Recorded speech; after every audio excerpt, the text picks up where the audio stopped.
Court থেকে notice এসেছে কথাটা শুনলে পরে কেমন মন ঘাবড়ে ওঠে, কিন্তু কোর্ট থেকে নোটিশ এসেছে বলেই মন ঘাবড়ে ওঠার কিছু নেই। কারণ কোর্ট আপনাকে ধরে নিয়ে যাওয়ার জন্য সবসময় নোটিশ পাঠায় না। কোর্ট সর্বপ্রথম আপনাকে ডেকে পাঠায় কোথাও সাক্ষী দেওয়ার জন্য কিংবা কোনো কেসে আপনাকে অ্যাপিয়ার হওয়ার জন্য। সেক্ষেত্রে আপনাকে সামান করে ডেকে পাঠায়।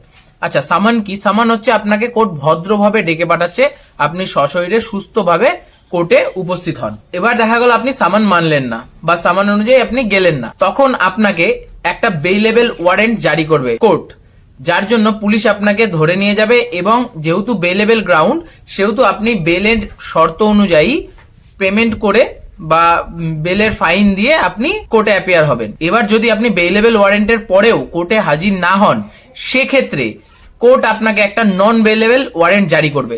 সেক্ষেত্রে আপনাকে কি করতে হবে? সেক্ষেত্রে একটা উকিলের পরামর্শ নিতে হবে এবং উকিলের সাথে কনসাল্ট করে একটা ভিজিবল গ্রাউন্ড, মানে একটা শক্তপোক্ত বাহানা বা একটা রিজন দিতে হবে যার জন্য আপনি সেখানে উপস্থিত হতে পারেননি।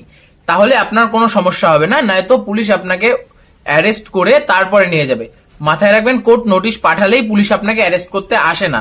পুলিশ আসে আপনাকে সামান সার্ভ করতে। সামান দেওয়ার পরে আপনি যদি কোর্টে প্রেজেন্ট না হন, তখন হয় বেইলেবল ওয়ারেন্ট। বেইলেবল ওয়ারেন্টও যদি আপনি না মানেন, সেক্ষেত্রে আপনার জন্য হয় নন বেইলেবল ওয়ারেন্ট। তখন পুলিশ আপনাকে ধরে নিয়ে গিয়ে কোর্টে প্রেজেন্ট করে। মাথায় রাখবেন, অযথা আতঙ্কিত হবেন না।